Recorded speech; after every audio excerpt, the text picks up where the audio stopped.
হোসেনপুরের মাটির রাস্তায় চলাচলে বেশ ভোগান্তিতে আছে এলাকাবাসী। প্রায় ১.৫ কিলোমিটার বেহালে মাটির রাস্তাটি দিয়ে স্কুল মাদ্রাসার শিক্ষার্থী সহ দৈনিক প্রায় ৫,০০০ লোকের যাতায়াত। সামান্য বৃষ্টি হলেই কাদা পানির সৃষ্টি হয়ে চলাচলের অনুপযোগী হয়ে পড়ে রাস্তাটিতে ইটের ছোঁয়া না লাগায় ভোগান্তির শিকার হচ্ছেন এলাকাবাসী।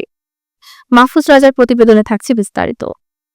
কিশোরগঞ্জের হোসেনপুর উপজেলার গোবিন্দপুর ইউনিয়নের বোয়ালিরচর গ্রামে প্রায় ৫,০০০ মানুষের বসবাস। গ্রীষ্মকাল ও বর্ষাকালে সামান্য বৃষ্টি হলেই ১ হাঁটু কাদা জমে গ্রামের একমাত্র রাস্তাটিতে।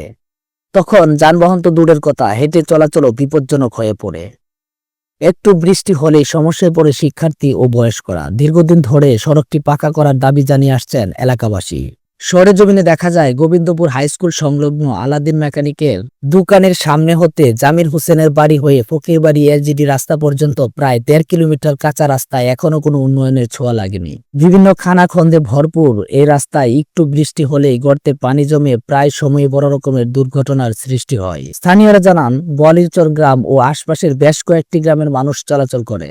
ইংরেজ আমলের রাস্তাটি আজও দেখেনি আলোর মুখ। এতে চরম দুর্ভোগ পোহাতে হচ্ছে হাজার হাজার মানুষকে। প্রতি বর্ষা মৌসুমে একটু বৃষ্টি হলে স্কুল, মাদ্রাসা ও কলেজ পড়ুয়া শিক্ষার্থীদের প্রায়ই কাদা ডিঙ্গিয়ে গোবিন্দপুর উচ্চ বিদ্যালয় ও বিভিন্ন মাদ্রাসা কিংবা কলেজে যেতে হয়।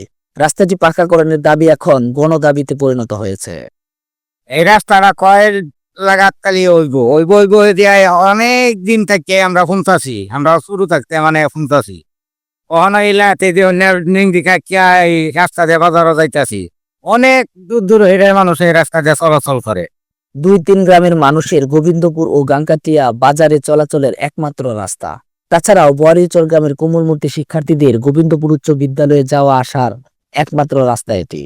অনেকদিন লাগাতালি কয় এই চেয়ারম্যানে করবো, এই মেম্বারে করবো, ওই পর্যন্ত আর একদিনও হইল না রাস্তাটা। এই রাস্তা দিয়ে কয়েক গ্রামের মানুষ চলাচল করে। আরে ভাচ্চা করণের মানুষ দেয় আজি।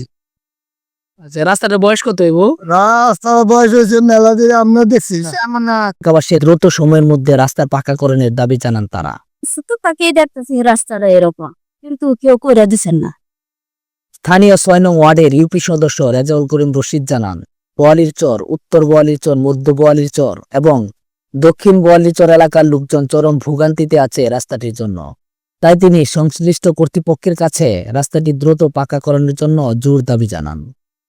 উপজেলা প্রশাসনের কাছে বিনীত অনুরোধ, আমার এই রাস্তাটি অতীব জনগুরুত্বপূর্ণ, সবার চাহিদা থাকা উপজেলা প্রশাসনের সুদৃষ্টি কি কামনা করি। এ বিষয়ে জানতে চাইলে উপজেলা প্রকৌশলী গালিব মুর্শিদ দ্রুতই প্রয়োজনীয় পদক্ষেপ নেওয়ার আশ্বাস প্রদান করেন। মাহফুজ রাজা, মুভি বাংলা টেলিভিশন।